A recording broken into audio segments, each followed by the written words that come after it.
In March of 1962, the entire Carver County, Oklahoma, called Clara Mae Whitfield crazy. They called her crazy at the grain elevator in Minco. They called her crazy at the counter of the Tasty Freeze on Highway 81. They called her crazy in the parking lot of the First Baptist Church after Sunday evening service. They called her crazy at the livestock auction in Chickasha. They called her crazy at the co-op meeting where the men talked about wheat prices and rainfall averages and the federal drought relief that never seemed to arrive on time. The girl was 19 years old. She had inherited 240 acres of dust and scrub from her father, Harlan Whitfield, who had died of a stroke in the summer of 1961 at the age of 47. He had left her the land, the debt, the well that ran dry every August, and a tractor that needed a new engine block. And now Clara Mae Whitfield was talking about planting trees. Not along the fence line, not near the house for shade, not in a neat orchard row where fruit trees might make some kind of economic sense. She was talking about planting trees in the middle of the grazing land, in the middle of the 40 acres where her father had run 30 head of cattle before the grass turned to straw, and the cattle had to be sold off at a loss. She was talking about planting 3,000 saplings, cottonwoods, willows, hackberries, even oak seedlings she had dug up from the creek bed near the Canadian River.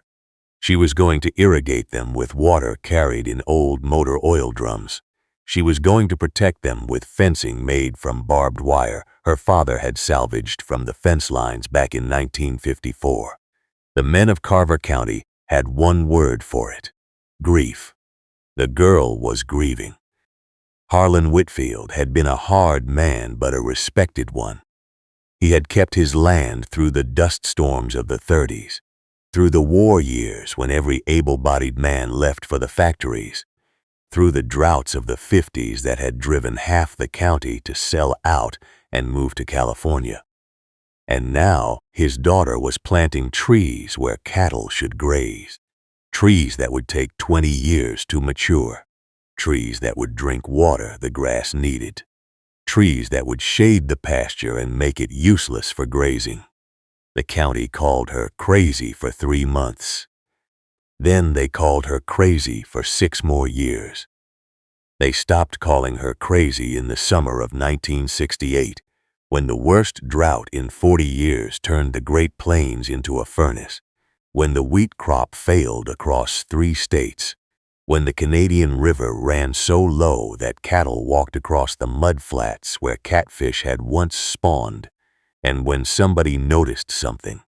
There was one farm in Carver County where the grass was still green, where the cattle stood in shade at noon instead of clustering around dry windmills, where the girl the whole county had called crazy had, in that summer, the only farm that made sense across the whole region.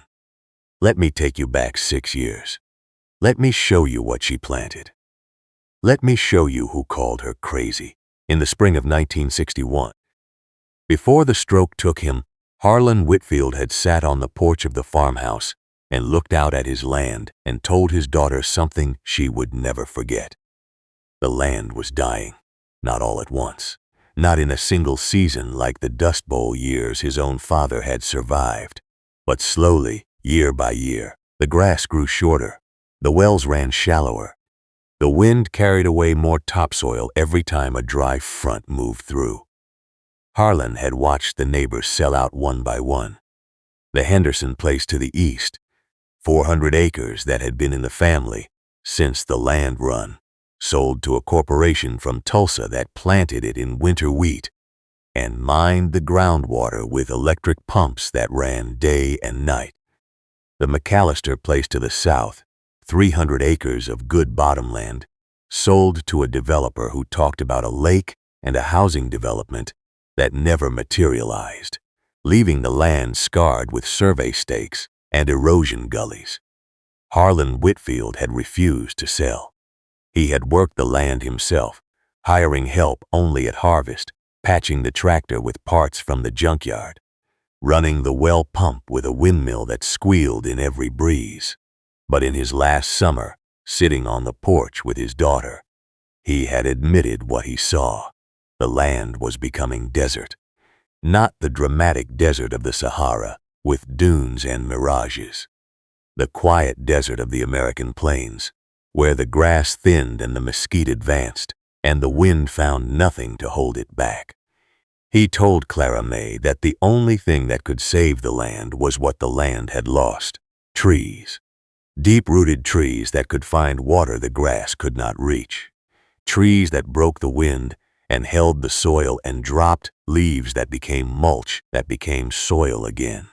Trees that created shade where grass could grow longer into the summer. Trees that changed the microclimate of a place, lowering the temperature, increasing the humidity, creating conditions where life could persist even when the rain did not come. Clara Mae had listened.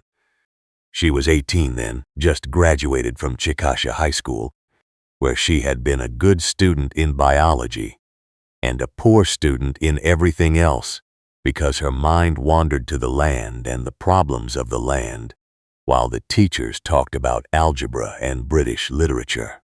She had listened to her father because he was the only person who had ever talked to her about the land as something alive, something that needed care, something that could be healed. When he died, she inherited not just the land but the vision, and she inherited something else: the stubbornness, the refusal to do what everyone said was sensible, the willingness to look foolish for years if that was what it took to be right.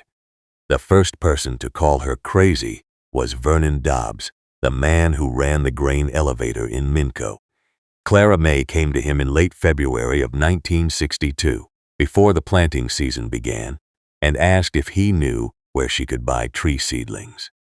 Vernon Dobbs was 63 years old, a widower, a man who had weighed wheat and barley and sorghum for 40 years, and who believed he understood farming the way a doctor understands medicine.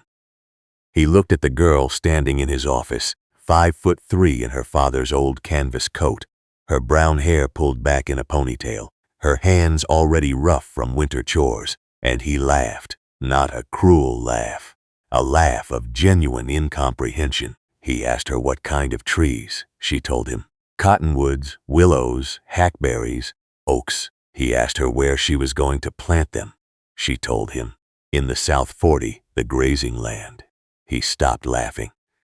He told her that cottonwoods needed water, that willows needed water so badly they grew on riverbanks, that hackberries were trash trees that cattle would rub against until they broke, that oaks took 20 years to make an acorn and 40 years to make shade. He told her that the South 40 had no water except what fell from the sky, and what fell from the sky in Carver County was never enough. He told her that trees would compete with grass for water, that shade would kill grass, that she would end up with neither trees nor pasture, and would have to sell the place for whatever she could get. Clara Mae listened. She thanked him for his advice. She asked him again if he knew where she could buy seedlings. Vernon Dobbs shook his head and told her about a nursery in Norman that sold bare root stock in bundles of 100. He charged her 40 cents a bundle, a price he later admitted was twice what he paid, because he figured she would give up after the first season, and he might as well make something from her foolishness. Clara Mae bought 75 bundles, 3,000 seedlings. She loaded them into the bed of her father's pickup, the same pickup that had carried Harlan Whitfield to the hospital in his last hour, and drove them back to the farm. The second person to call her crazy was Lester Crane, the man who ran the co-op where farmers bought seed and fertilizer, and talked about the weather as if it were a personal enemy. Clara Mae came to him in early March and asked for fencing supplies, not the electric fencing that the modern ranchers were using, old-fashioned barbed wire, fence posts, the kind of fencing that would keep cattle away from 3,000 seedlings for the years it would take them to grow tall enough to survive. Lester Crane was 55, a heavy man with a red face and opinions about everything. He asked her how many acres she was fencing. She told him 40. He asked her what she was keeping out. She told him cattle. Her own cattle, the 10 head she had kept when she sold the rest to pay her father's debts. Lester Crane told her she was fencing off her best grazing land to plant trees that would not produce anything for 20 years. He told her that a young woman with a farm to run and debts to pay should be thinking about cash crops, about wheat or sorghum or even cotton if she could get the water rights. He told her that trees were for people with money to spare and time to wait, not for a 19-year-old orphan trying to hold on to land the bank already had its eye on. Clara Mae listened. She thanked him for his advice. She bought the fencing supplies anyway, barbed wire by the quarter mile, cedar posts that she would set herself with a post hole digger and a sledgehammer. Lester Crane charged her full price and did not offer the co-op discount he gave to the established farmers, because he did not consider her a farmer. He considered her a child playing at farming, and he figured the sooner she failed, the sooner someone sensible would buy the Whitfield place and put it back into production. The third person to call her crazy was her own aunt, Ruth Whitfield Brennan, her father's sister, who had married a man in the insurance business in Oklahoma City and who came to the farm every spring to make sure Clara Mae was not doing anything that would embarrass the family. Ruth Brennan drove out in her husband's Cadillac in the 3rd week of March, just as Clara Mae was beginning the planting, and she saw the seedlings laid out in rows on the South 40, the fence posts stacked like kindling, the girl herself on her knees in the dirt, with a planting bar and a bucket of water. Ruth Brennan got out of the car in her good shoes and her floral dress, and she did not laugh. She cried. She told Clara Mae that her father would be ashamed, that Harlan Whitfield had spent his life keeping that land productive, keeping it in grass, keeping it ready for the rains that would surely come. That planting trees in a pasture was not farming, it was surrender. It was admitting that the land could not be farmed, that the drought had won, that the Whitfield name meant nothing anymore. She told Clara Mae that there were men in Oklahoma City, men her husband knew, who would buy the land for a fair price, that Clara Mae could go to secretarial school, that she could meet a nice man, that she could have a life instead of burying herself in dust and debt and delusion. Clara Mae listened. She told her aunt that her father had said the land needed trees. Ruth Brennan said that Harlan had been sick at the end, that the stroke had affected his mind, that the things he said in his last months were not the words of a man thinking clearly. Clara Mae did not argue. She went back to her planting. Ruth Brennan drove back to Oklahoma City and told her husband that the girl was lost and the land would be on the market within a year. They called her crazy at the Tasty Freeze because she came in every Saturday evening after working all day in the field, and she ordered the same thing, a cheeseburger and a vanilla shake, and she sat alone in a booth and read books about forestry and soil science that she had checked out from the Chickasha library. The high school girls who worked the counter whispered about her. The old men who gathered for coffee in the mornings talked about her when she was not there. They said she had been pretty once, before the sun and the wind and the worry had weathered her. They said she would have married Tommy Henderson if his family had not sold out and moved to Tulsa. They said she talked to her seedlings when she thought no one was listening. They were right about the last part. Clara Mae did talk to the seedlings. She told them to hold on. She told them the water was coming.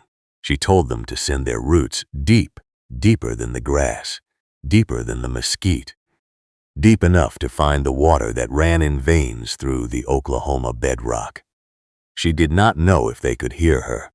She knew that plants responded to sound, that vibrations affected growth, that talking to growing things was not entirely foolish, but mostly she talked to them because there was no one else to talk to.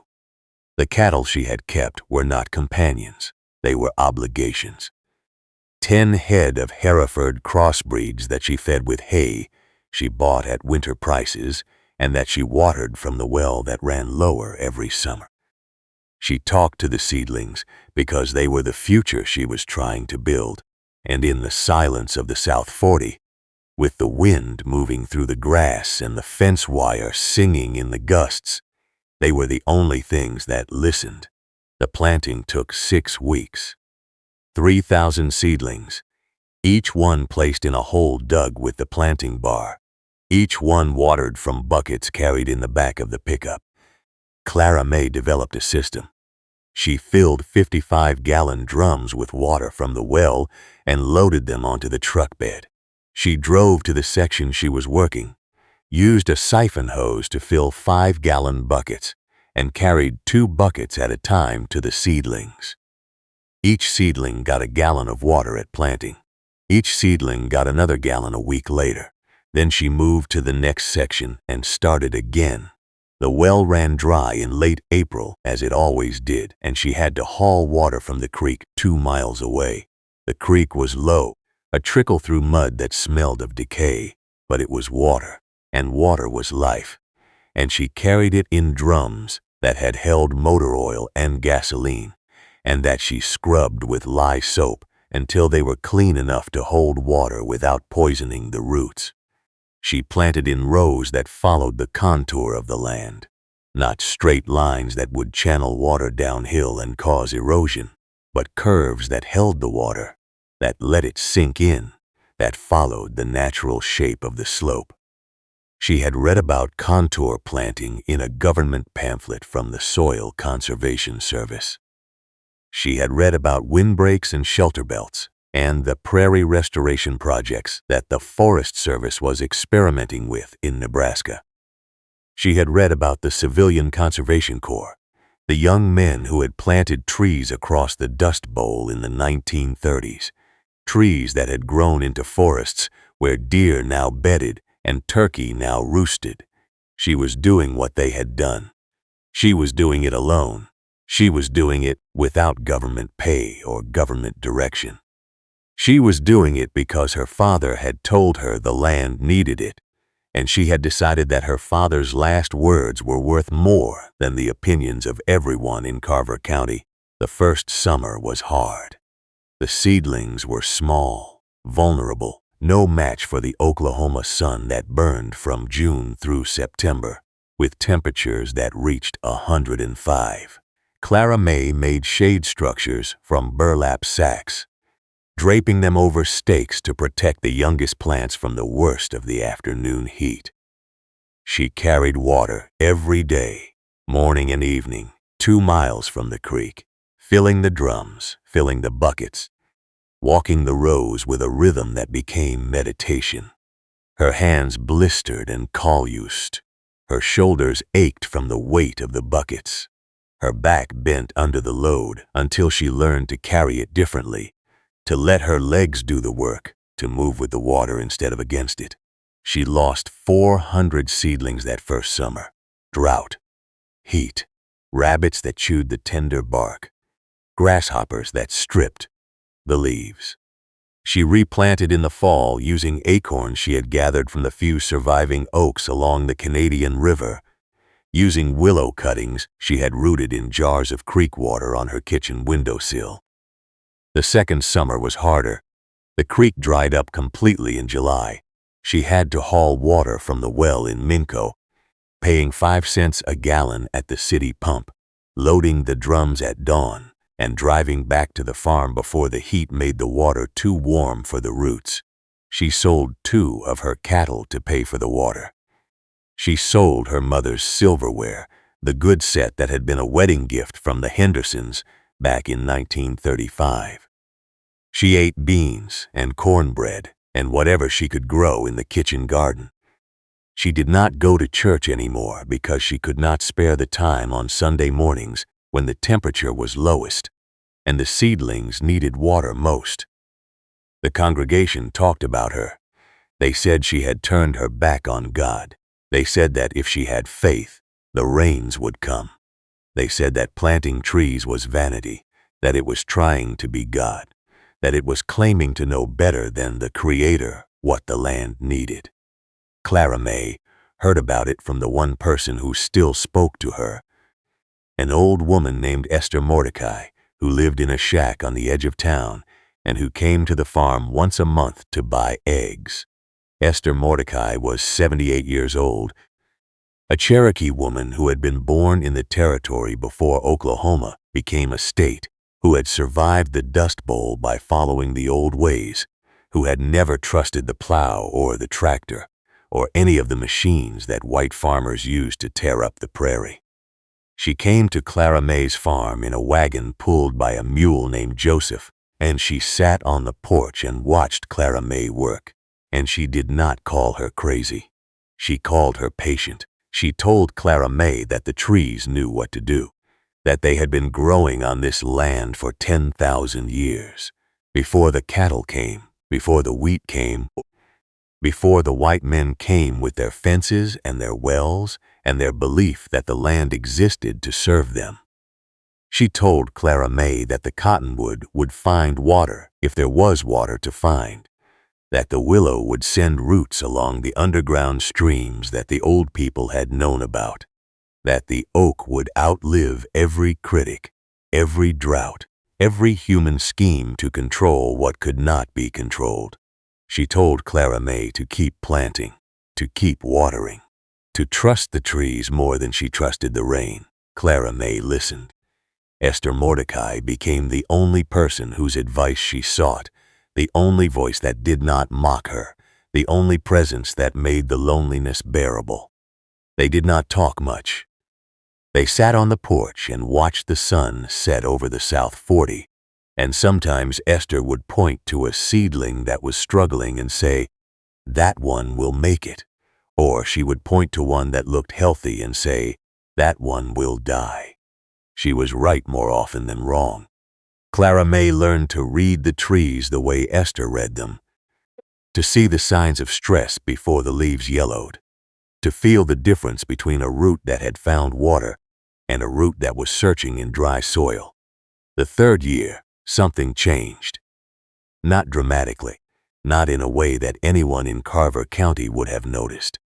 But Clara Mae noticed. The surviving seedlings from the first planting were no longer seedlings.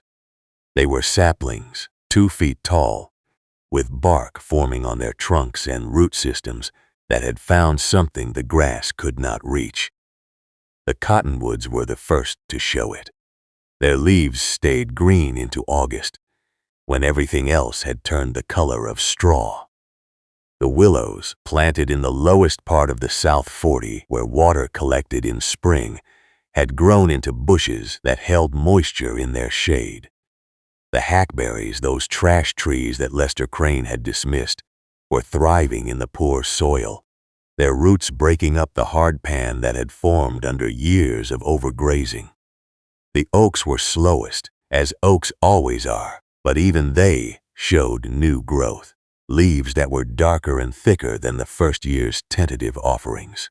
Clara Mae had lost half her original planting. 1,500 trees gone to drought, to pests, to the simple mathematics of survival in a hard land. But 1,500 remained, and those 1,500 were changing the land around them. The grass grew longer in their shade. The soil stayed cooler. The wind, when it blew, found something to push against instead of sweeping across bare ground. Clara Mae began to see what her father had seen. She began to understand that trees were not just plants. They were infrastructure. They were the architecture of a living landscape. They were the beginning of something that could outlast the droughts, the heat, the human folly that had turned prairie into desert. But Carver County did not see it.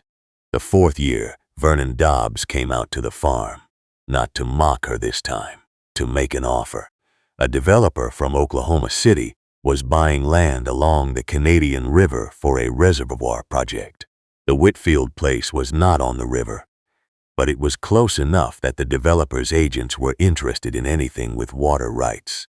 Vernon Dobbs offered Clara Mae $40 an acre, $10,000 for the whole place. More money than she had ever seen. Enough to pay off the debts, enough to go to secretarial school, enough to start over somewhere the wind did not blow and the dirt did not get into everything. Clara Mae looked at the offer. She looked at the South 40 where the cottonwoods were now taller than she was, where the willows had formed a thicket that held birds in the spring, where the hackberries were dropping berries that the quail came to eat. She told Vernon Dobbs no. He told her she was being foolish, that the trees would never make her money, that the land would never be worth more than it was worth right now, with a developer interested, that she was throwing away her only chance to escape the debt and the dust and the endless work of keeping something alive that wanted to die. Clara Mae told him that the land did not want to die, that the land wanted to live, that the trees were teaching it how. Vernon Dobbs shook his head and drove away, and he told everyone at the grain elevator that the Whitfield girl was not just crazy. She was stubborn crazy, the worst kind. The 5th year, the county had a wet spring, not enough to break the drought that had lasted, officially, for 7 years, but enough to fill the creek for a month, enough to let the grass grow on the unplanted parts of the farm, enough that the old farmers began to talk about the drought ending, about normal times returning, about the good years that were surely just around the corner.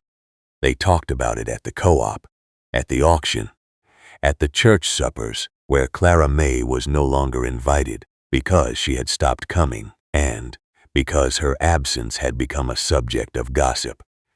They talked about how the wet spring proved that the drought was temporary, that the land would recover on its own, that all this talk about climate change and desertification was just government propaganda designed to get farmers to accept federal control. Clara Mae listened to none of it. She was too busy. The trees needed different care in wet years than in dry ones. The cottonwoods grew so fast their branches became brittle and needed pruning.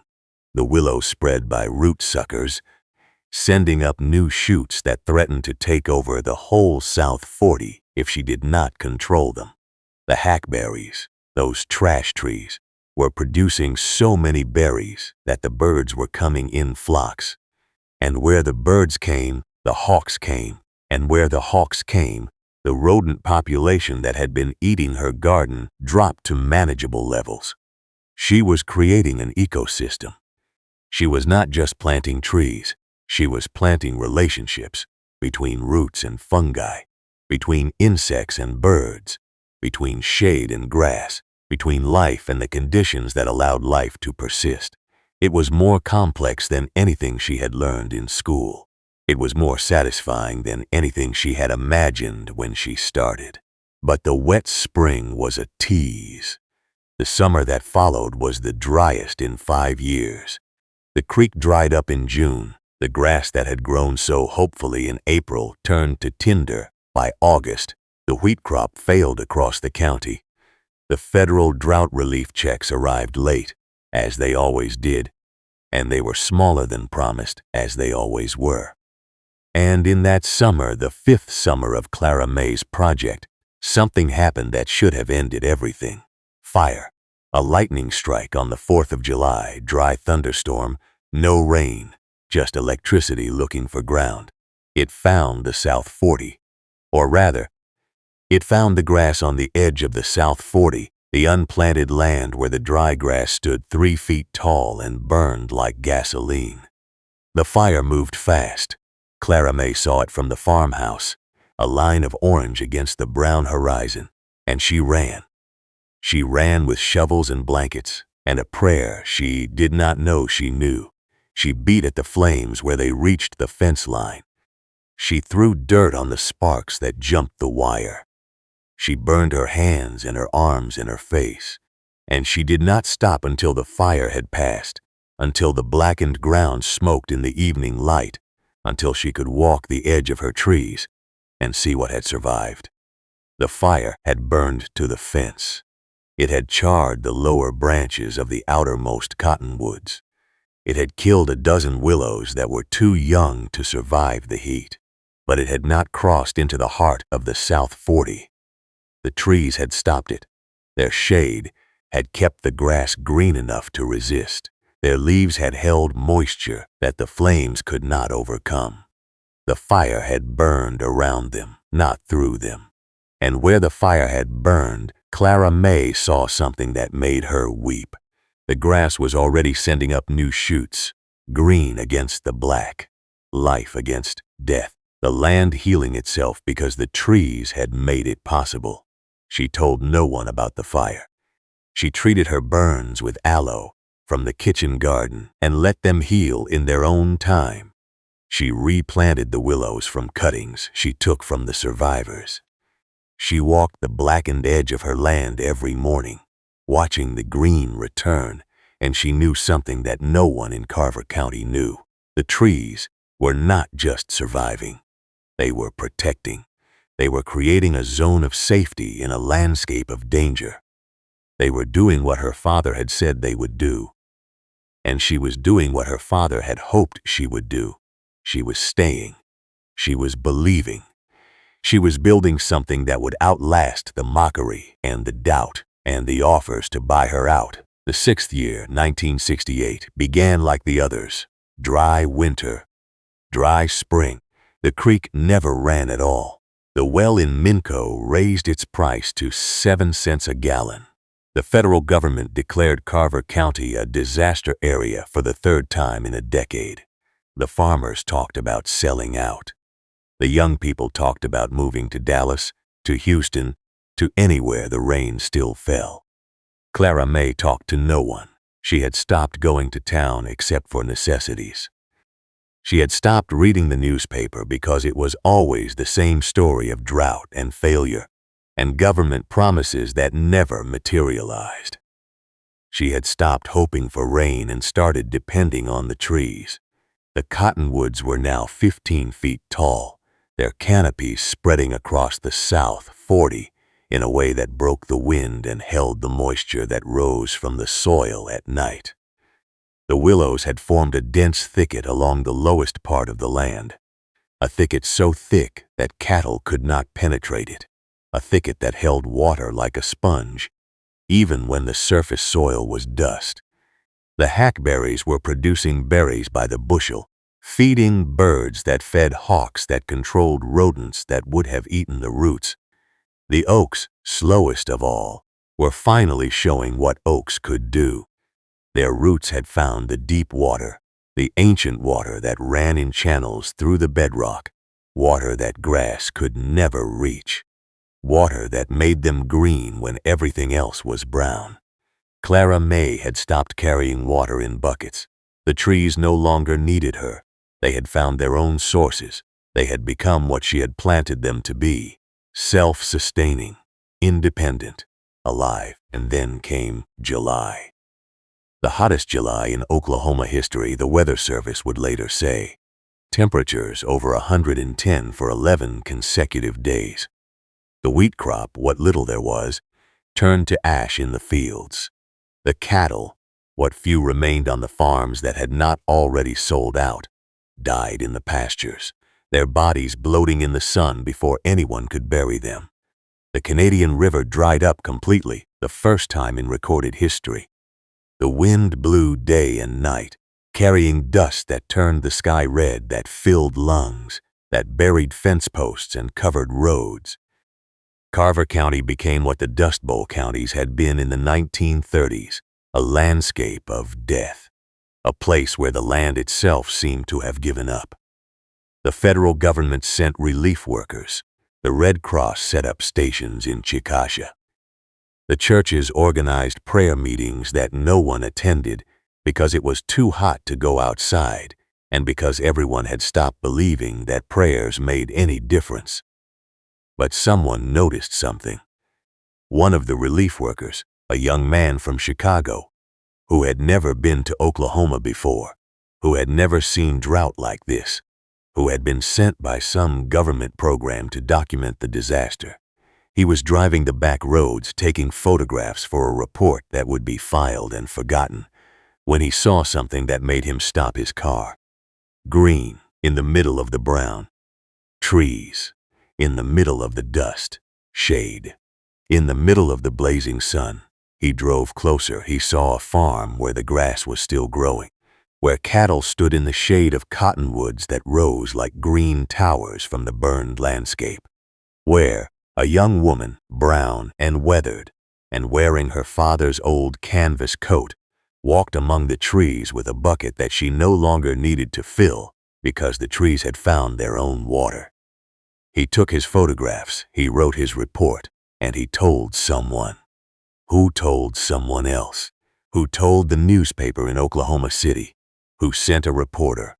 Who drove to Carver County in the first week of August and found what the relief worker had found? A green island in a sea of brown, a farm that had not failed, a girl who had not been crazy after all. The story ran on page 3 of the Oklahoma City Times under a headline that called it "The Green Miracle of Carver County." It was picked up by the Associated Press. It ran in newspapers across the country. Reporters came from Dallas, from Kansas City, from as far away as New York. They photographed Clara Mae standing among her trees.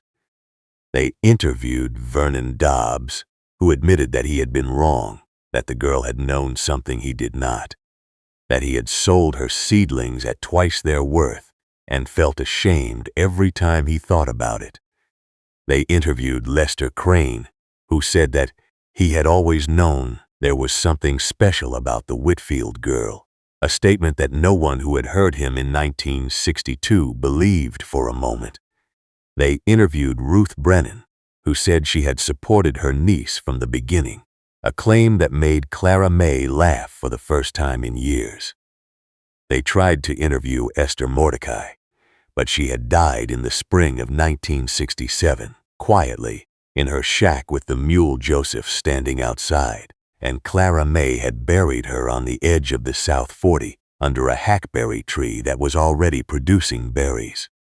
The reporters asked Clara Mae how she had known, how she had persisted, how she had kept planting and watering and believing when everyone told her she was crazy. She told them about her father. She told them about the porch and the dust and the stroke that took him before he could see what she would build. She told them about Esther Mordecai and the old ways and the patience of trees.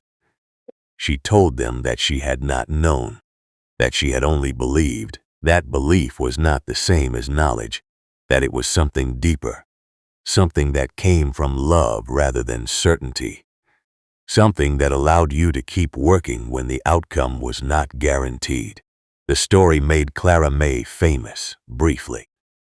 She was invited to Washington to meet with agriculture officials who wanted to know if her methods could be replicated across the drought-stricken plains.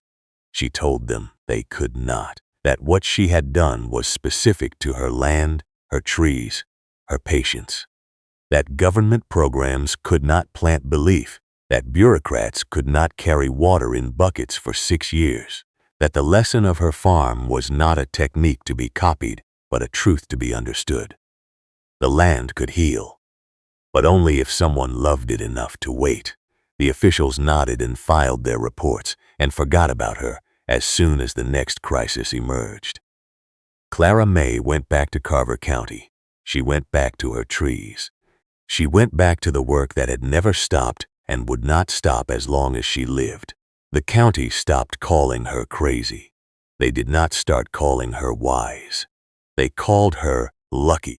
They said she had gambled and won, that the drought had proven her right by accident, that if the rains had returned in 1963 instead of 1968, she would have been just another failed farmer with a field of dead saplings.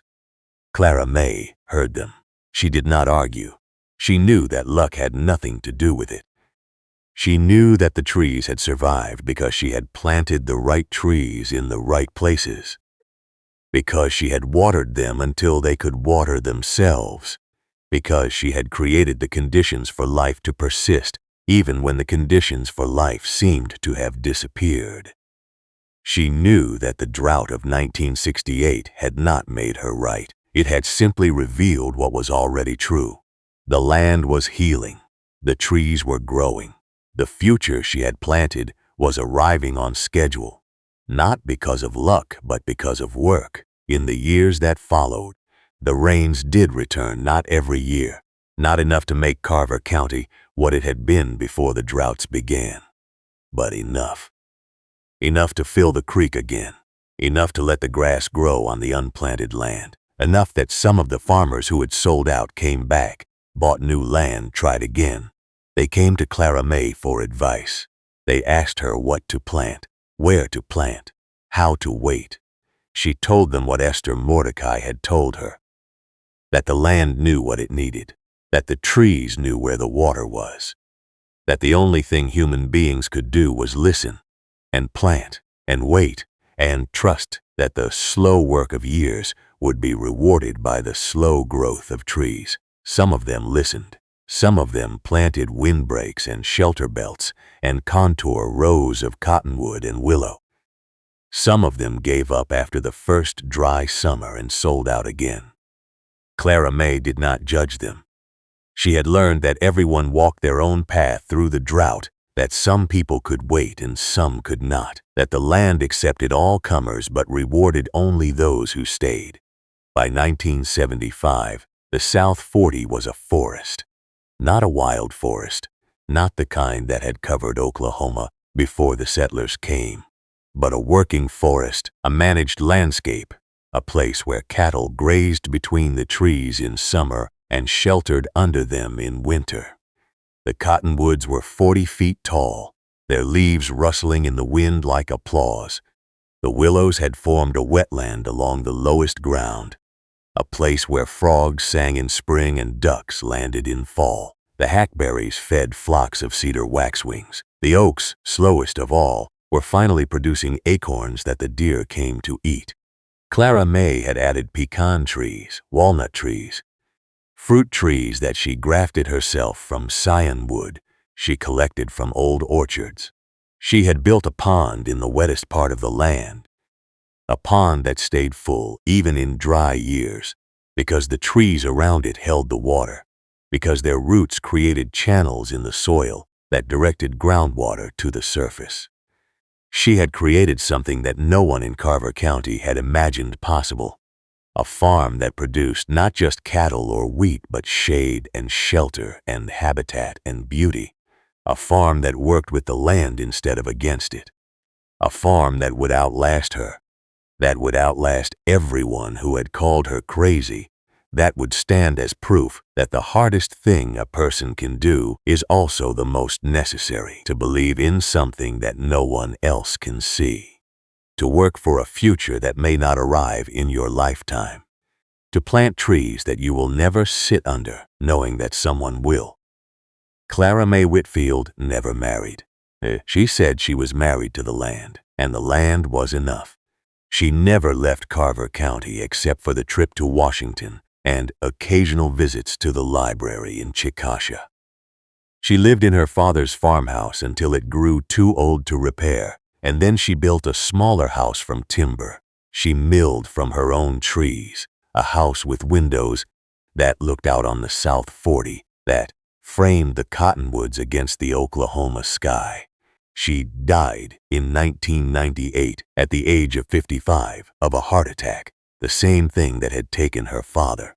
She was found in the South 40, lying under a cottonwood that she had planted with her own hands in the spring of 1962, a tree that was now 60 feet tall and provided shade for cattle and shelter for birds and a resting place for a woman who had given her life to proving that the land could be healed. She was buried next to Esther Mordecai under the hackberry tree that still produced berries every fall. The funeral was attended by 300 people, more than had ever gathered in Carver County for any event except the county fair. They came from Oklahoma City, from Dallas, from as far away as California. They came to pay respects to a woman they had mocked. They came to see the trees that had made them wrong. They came to stand in the shade and feel the breeze that the cottonwoods created and understand, finally, what Clara Mae had understood from the beginning, that the land gives back what you give to it, that patience is not foolishness, that trees outlast laughter, that the only crazy thing is to believe that what has always been must always be, that the desert cannot become garden, that the dead cannot rise, that the mocked cannot be vindicated by time. The farm passed to a land trust that Clara Mae had established in her last years, a trust dedicated to preserving the South 40 as a demonstration of what one person could do against the drought and the doubt and the weight of conventional wisdom. It is still there today. You can drive to Carver County, Oklahoma, and find it. The trees are taller now, some of them over 100 feet. The wetland that the willows created has become a permanent pond, home to fish and turtles, and the great blue herons that nest in the cottonwoods every spring. The oaks that Clara Mae planted from acorns are now ancient, their trunks too wide to encircle with your arms. The farm produces grass-fed beef that is sold to restaurants in Oklahoma City. It produces pecans and walnuts and wild honey. It produces something else, something harder to measure. Hope. The hope that comes from knowing that one person working alone, against the mockery of an entire county, against the drought that seemed endless, against the offers to sell out and give up, could create something that outlasted them all. The hope that comes from walking through a forest that was once a dust bowl and understanding that the world can be changed, not by force or by politics or by money, but by patience and by love and by the simple act of planting something and believing that it will grow. They called her crazy for 6 years. They stopped calling her crazy in the summer of 1968, when the worst drought in 40 years burned through Oklahoma, when ranchers in 3 surrounding counties started selling off herds that their grandfathers had built, and when somebody noticed something. There was one farm in Carver County where the grass was still green, where the cattle still had shade, where the trees the whole county had called a joke were, in that summer, the only thing that made sense across the whole region. Let me take you back 6 years. Let me show you what she planted. Let me show you who called her crazy.